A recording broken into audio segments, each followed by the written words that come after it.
Halo Sob, kali ini kita bahas masih materi tentang infeksi, yaitu infeksi cacingan. Materi ini sebelumnya sudah ada, tapi untuk di sini berfokus pada obat untuk materi UKAI. Yang sebelumnya materi perkuliahan. Baik, mari kita mulai ya Sob. Infeksi cacing pada manusia. Infeksi cacing merupakan masalah kesehatan global yang signifikan, terutama di daerah tropis dan negara berkembang. Pengetahuan mengenai terapi farmakologis yang tepat sangat penting bagi praktisi kesehatan untuk menangani berbagai jenis infeksi cacing.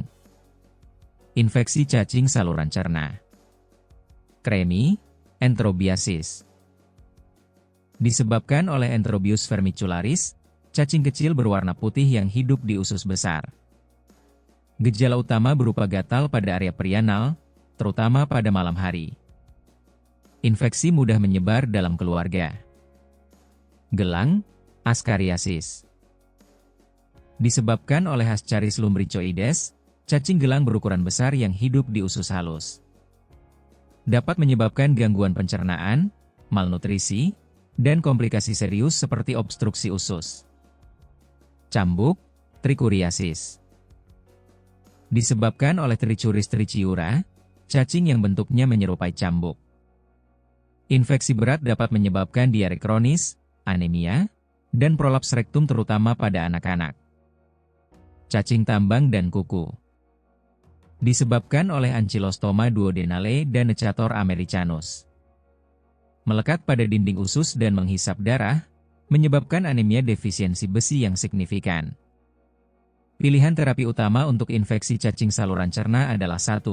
Albendazol atau mebendazol, 2. Pyrantel pamoate. Infeksi cacing jaringan dan darah. Cutaneous larva migrans. Infeksi kulit yang disebabkan oleh larva cacing tambang hewan yang bermigrasi di bawah kulit manusia. Menimbulkan lesi kulit yang meliuk dan sangat gatal. Cacing pita, taeniasis. Disebabkan oleh Taenia saginata, sapi, dan Taenia solium, babi. Cacing dewasa dapat tumbuh sangat panjang di usus manusia dan menyebabkan gejala pencernaan ringan. Skiastosiasis. Disebabkan oleh cacing trematoda darah skistosoma. Menyebabkan inflamasi kronis dan kerusakan organ, terutama hati dan saluran kemih. Filariasis, kaki gajah. Disebabkan oleh cacing filaria seperti Wuchereria bancrofti yang ditularkan oleh nyamuk.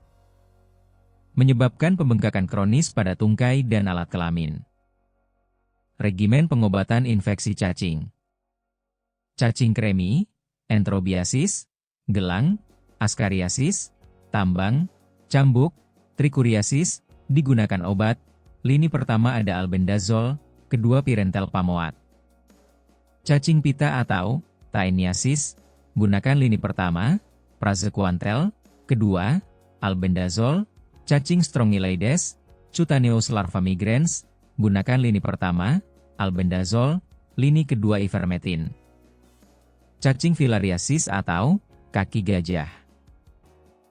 Gunakan lini pertama DEC, dietilkarbamazin, lini kedua gunakan albendazol.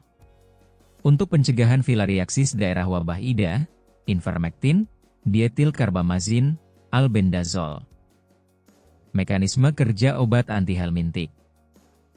Benzimidazol, albendazol mebendazol. Menghambat sintesis mikrotubulus dan mengganggu metabolisme glukosa cacing, menyebabkan kelaparan energi dan kematian cacing. Pyrantel pamoate. Menginduksi kontraksi dan paralisis cacing melalui penghambatan neuromuskular, menyebabkan cacing terlepas dari dinding usus. Ivermectin. Mengikat saluran klorida yang dimediasi oleh glutamat dan GABA pada cacing, menyebabkan paralisis dan kematian. Praziquantel. Meningkatkan permeabilitas membran sel cacing terhadap kalsium, menyebabkan kontraksi otot dan paralisis. Dietilcarbamazine, DEC, bekerja dengan mekanisme berbeda, yaitu meningkatkan sensitivitas cacing terhadap sistem kekebalan tubuh inang. Obat ini mengganggu metabolisme cacing dan menyebabkan paralisis otot, sehingga cacing menjadi lebih mudah diserang dan dihancurkan oleh sistem imun. Pertimbangan khusus dalam pemberian obat cacing. Ibu hamil. Hindari semua obat cacing pada trimester pertama. Albendazole dapat digunakan pada trimester kedua dan ketiga. Mebendazole dan pirantel pamoate bersifat teratogenik, hindari selama kehamilan.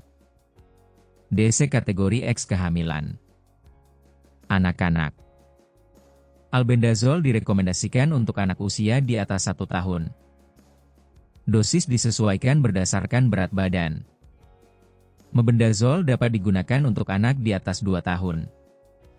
Untuk anak di bawah 1 tahun, konsultasi dengan spesialis anak diperlukan. Waktu pemberian. Sebaiknya diberikan pada malam hari. Mebendazole sebaiknya dikunyah sebelum ditelan. Beberapa obat, albendazole, lebih baik diserap jika diminum bersama makanan berlemak.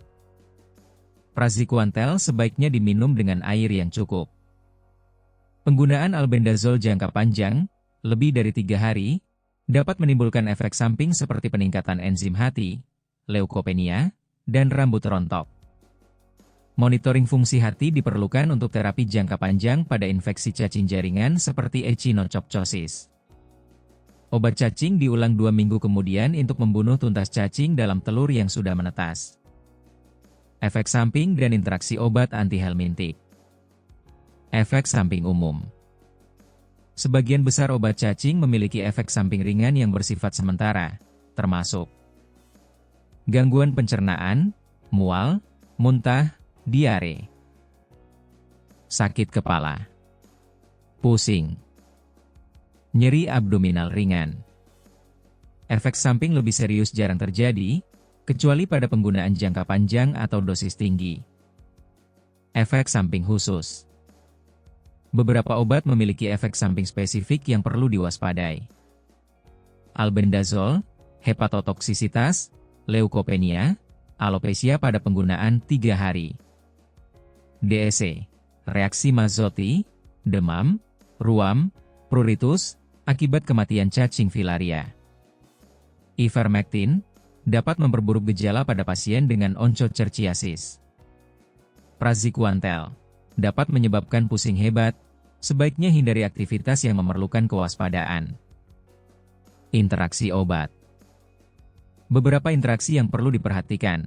Albendazole, kadar plasma meningkat dengan cimetidine, desamethasone, praziquantel. Ivermectin, hati-hati pada pasien yang menggunakan obat penghambat GABA. DEC, meningkatkan efek antikoagulan. Praziquantel, dimetabolisme oleh CP3A4, interaksi dengan inducer inhibitor enzim tersebut. Strategi pencegahan dan pengendalian infeksi cacing. Higiene personal. Mencuci tangan, kuku bersih, mandi teratur. Keamanan pangan dan air. Memasak makanan dengan benar, air bersih. Sanitasi lingkungan. Toilet yang baik, pembuangan limbah yang tepat. Program pengobatan massal. Deworming rutin di daerah endemis. Edukasi kesehatan masyarakat. Meningkatkan kesadaran dan pengetahuan. Terima kasih Sob, untuk materi sampai di sini. Untuk yang mau download materinya ada di bawah ya. Sampai jumpa.